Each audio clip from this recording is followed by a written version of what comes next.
வணக்கம். நான் உங்கள் விக்கி ப்ரோஸ். நமக்கு எண்கணி ஞானத்தையும் வேத ஜோதிட ஞானத்தையும் ஆன்மீக ஞானத்தை வழங்கிய அனைத்து குருமார்களுக்கும் நன்றி என்ற அதே வேளையில் இது ஒரு ஜோதிட விளக்க வீடியோ விருப்பம் உள்ளவர்கள் தொடர்ந்து பார்க்கலாம். நமது Vicky bros astrology YouTube channel, TikTok, Facebook, IG, Instagram இதனை ஃபாலோ பண்ணியிருக்கக்கூடிய அனைத்து தோழர்களுக்கும் நமது நன்றிகள். நமது இந்த ஜோதிட கேள்விக்கான விளக்கத்தை உங்களுக்காக பெருமையுடன் வழங்குபவர்கள் doctor Lathi foot cream, doctor லத்தியின் cleansing gel for acne, doctor லத்தியின் புதிய ப்ராடக்ட்களை நீங்களும் வாங்கி பயன்படுத்தி பயன்பெறுங்கள். சரி, நேரடியாக ஒரு கேள்விக்கு போயிடலாம். ஹாய், வணக்கம். நீங்க சொல்றது பார்த்தா எனக்கு பித்ருதோஷம் என்ற விஷயம் இருக்கா இல்லையா? அப்படி இருந்தால் எதனால் தோஷம் இருக்கு கொஞ்சம் எக்ஸ்பிளைன் பண்ணுங்க. ஐயா, இந்த பித்ரு தோஷம், பித்ரு சாபம், அது குலதெய்வம் சாபம் விட்டுருச்சு. தயவு செய்துங்க, ஒரு ஜோதிடர் அவர் பித்ரு தோஷம் இருக்கு, கடவுள் சாபம் விட்டுட்டாரு, இவரு சாபம் விட்டுட்டாரு, அவரு அதை விட்டுட்டாரு, இதை விட்டுட்டாரு அப்படின்னு ஏதாவது ஒரு ஜோதிடர் சொல்றாருன்னா தயவு செஞ்சு அந்த ஜோதிடருக்கு ஜோசியம் தெரியலையா உங்களுக்கு அப்படின்னு கேளுங்க. ஏன் அப்படின்னா, ஜோதிடம் என்பது இந்த ஜென்மத்தில் நீங்க என்னவாக இருக்க போறீங்க, இந்த ஜென்மத்துல உங்களுக்கு என்ன கொடுக்கப்படுது, இந்த ஜென்மத்துல உங்களுக்கு என்ன இருக்கு. ஒரு நேத்து நானும் இந்த டெக்னீஷியன் டீம்ல ஒருத்தரும் ஒரு விஷயம் பேசிக்கிட்டே இருந்தோம். ப்ரோ, ஒரு மரத்துல நான் பார்த்தேன், ஒரு பீ எல்லா பூவுலையும் அந்த இது எடுத்துக்கிட்டு இருந்துச்சு. வெரி நைஸ், அந்த சினாரி பார்க்க நல்லா இருந்துச்சு அப்படின்னு சொன்னாரு. ஆமா பிரதர், அதுக்கு கொடுக்கப்பட்ட ஜாப் அது அப்படின்னு சிரிச்சாரு. நம்ம தான் என்ன பண்ணுவோம், அதுக்கு ஒரு பரிகாரம் பண்ணி மாத்தி அந்த தேனியை போயிட்டு இரும்பு கடையில இரும்படிக்க வைக்கிற வேலை செய்வோம், ஜோசியம் பார்க்க வைக்கிற வேலை செய்வோம், டாக்டராக்க முயற்சி பண்ணுவோம். இதுதான் அந்த பரிகாரம் சொல்லி ஒரு விஷயம் சொன்னேன்.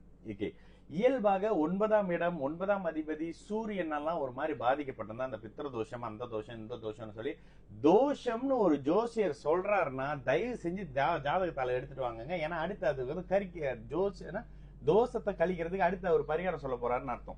ஜோசியம் பாக்குறதுக்கு 50 வெள்ளியா இருக்கும், பரிகாரம் 2000 3000 வெள்ளியா இருக்கும். ஓகேங்களா? அப்ப இப்படி போட்டு அப்படி எடுக்கிற மாதிரியான சில விஷயம் ஜோதிடத்துல எப்பொழுதுமே இந்த சரி செய்யக்கூடிய பாவகம் இல்ல. சரியாகுமா இல்லையா, நடக்குமா நடக்காதா, கிடைக்குமா கிடைக்காதா, இந்த அமைப்பு தான். ஒரு ஜாதகத்துல 9ஆம் இடமும் சூரியனும் பாதிக்கப்பட்டிருந்தால், 9ஆம் அதிபதியும் பாதிக்கப்பட்டிருந்தால் தந்தை சம்பந்தப்படுற அமைப்புகள் அந்த ஜாதகருக்கு பிரச்சனையா இருக்குன்னு அர்த்தங்க. அப்ப அப்பா, பூர்வீகம், சொந்தக்காரங்க, இவரு அப்பா வழி வந்தவர், அப்பாவோட அம்மா, அப்பாவோட அக்கா, அப்பாவோட பாட்டி, இது சார்ந்த அத்தனை பெயராலும் அந்த ஜாதகர் ஒரு மாதிரியான சங்கடமான நெருடலான அமைப்புகள் இருக்காரு. அதே மாதிரி ஒரு ஜாதகத்துல சந்திரன் 4ஆம் அதிபதி 4ஆம் பாவகம், இந்த அமைப்புகள் பலவீனமா இருக்கு அப்படின்னா அம்மா வழி வந்தவர்கள், சந்திரன் அம்மா வழி வந்தவர்கள், அம்மா கூட பிறந்தவர்கள், அம்மாவோட தாத்தா பாட்டி, அம்மாவோட முப்பாட்டி, இப்படின்ற மாதிரியான விஷயங்கள் எல்லாம் அந்த ஜாதகருக்கு ஏதோ ஒரு வகையான சங்கடம் இருக்கு. இல்லங்க, 9ஆம் இடம் சூப்பரா இருக்கு, 9ஆம் அதிபதி சூப்பரா இருக்கு, சிம்மமும் அட்டகாசமா இருக்கு, சூரியனும் ஓஹோன்னு இருக்குன்னும் போது நீங்க தானுங்க தந்தை எல்லாம் பண்ணி அப்பாவால பண்ணி கொடுத்த பிசினஸ் அப்படியே கொண்டு போய்கிட்டு இருக்கிறாருங்க. பெருசாலாம் அவர் கஷ்டப்படலங்க, அப்பா பண்ணி கொடுத்தாரு, அவர் பாட்டுக்கு எடுத்து போயிட்டு இருக்காருன்னு சொல்லக்கூடியவர்கள் இவங்க தானே. இவங்களுக்கு எந்த விதமான அமைப்பும் இல்லைல்ல.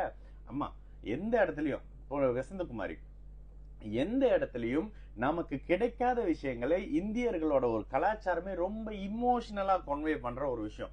இது எனக்கு கிடைக்கல, அது எனக்கு பிடிக்கல அப்படின்ற மாதிரியான விஷயத்த நம்ம கொஞ்சம் இமோஷனலா கன்வே பண்ணுவோம். அதுல அப்பாவுடைய விஷயங்கள் கொஞ்சம் பாதிக்கப்பட்டிருக்கு. சிம்மம், சூரியன், 9ஆம் பாவகம், அதிபதி எல்லாம் கெட்டு போயிருக்கிறாங்களே, அப்பா இப்படி இருக்கிறாரான்னு கேட்டா ஆமான்னுவாங்க. இப்படி கேட்கக்கூடிய உங்களுடைய ஜாதகத்துல சிம்மமும் சூரியனும் 9ஆம் இடமும் ஏதோ ஒரு வகையில சனி ராகுவால பாதிக்கப்பட்டிருக்கும். நல்லா பாருங்க. ஏன் பித்ரு தோஷம்ன்றது உடனே அது தோஷம், இதெல்லாம் ஒண்ணும் கிடையாது. சனி சூரியனோடு தொடர்பு கொண்டிருக்கக்கூடிய அமைப்புகள்ல சனி சூரியனோட நெருங்கி இருக்கிறாரு, ராகு சூரியனோட நெருங்கி இருக்கிறாரு. 9ஆம் இடம்லாம் அப்படி இப்படின்னு இருக்கும் போது சூரிய தசை ராகு புக்தி, சனி தசை சூரிய புக்தி, சனி தசையில ராகு தசையில சனி புக்தி, இந்த அமைப்புகள்லாம் அப்பா இறந்திருப்பாரு. செக் பண்ணி பாருங்க. அப்ப பிறக்கும் பொழுது நீங்க இப்படிதான்ற மாதிரியான ஒரு கர்மாவின் தொகுப்புல இந்த ஜாதகம் நமக்கு கிடைக்குது. உடனே போன ஜென்மத்துக்கு போவேனா, போன ஜென்மத்துல அப்ப நாங்க அவனா இவனா அப்படின்லாம் போவேனா.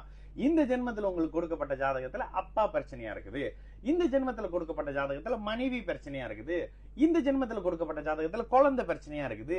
இப்படின்ற மாதிரி ஒரு விஷயம் அவருடைய ஜாதகத்துல இருக்கும், அந்தந்த சொந்த ஜாதக அமைப்புல. இப்படித்தானே தவிர பித்ரு தோஷம் வந்துருச்சு, மாதார் தோஷம் வந்துருச்சு, அவரு தோஷம் வந்துருச்சு, கலத்திர தோஷம் வந்துருச்சு, இதெல்லாம் ஒரு புண்ணாக்கும் இல்லைங்க. இந்த விஷயத்தெல்லாம் தூக்கி போட்டுட்டு ஜோசியத்தை பாருங்க, நல்ல அருமையான ஜோதிடம் வரும் சிஸ்டர். சரிங்களா?